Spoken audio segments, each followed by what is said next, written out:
Lucia lees. Hallo liewe lesertjie, vandag lees ons 'n boektersstorie, Oupa Farouk se tuin, geskryf deur Matthew Khalil met illustrasies deur Sam van Riet en ontwerpe deur Nina Loos. Kom lees saam. Oupa Farouk se tuin is diep in die stad. Rondom is huise, bakstene en teer. Amir gaan kuier 1 keer per week vir oupa. Hy hou baie van die blare en blomme en bome. Amir help om die plante water te gee. Hy help met die kompos en werk dan die hele dag saam met sy oupa. As hulle klaar gewerk het, smil hulle aan heerlike vrugte uit die tuin. Eendag het oupa nie sy peer geëet nie. Wat is verkeerd? Het Amir gevra. My tuin gaan dood, het oupa geantwoord. Hoekom? Het Amir gevra. Kyk mooi, het oupa gesê. Daar is peste wat die plante vreet.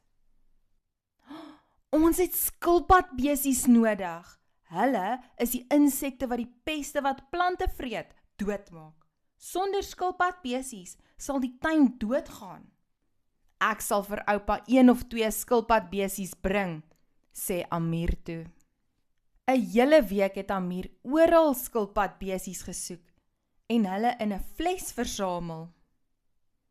Hy het 1 skilpadbesie op die sportveld gevind, nog 2 by die winkel, 3 in die park en 4 agter die TV. Toe Amir weer by oupa gaan kuier, het hy hom sy fles met 10 insekte gewys. Oupa se kind het goed gedoen, baie goed, het oupa met trane in sy oë gesê. Oupa was baie bly, die skilpadbesies was baie honger. Die skilpadbesies het die peste opgevreet en die tuin het baie mooi geword.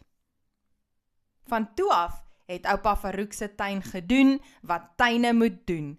Dit het gegroei en gegroei en gegroei. Fluit, die storie is uit. Wat 'n mooi verhale het jy saam met jou oupa? As jy van die storie gehou het, druk die duimpie, deel hom met jou maats en volg ons vir nog lekker stories. Sien jou volgende keer saam met Lucia lees.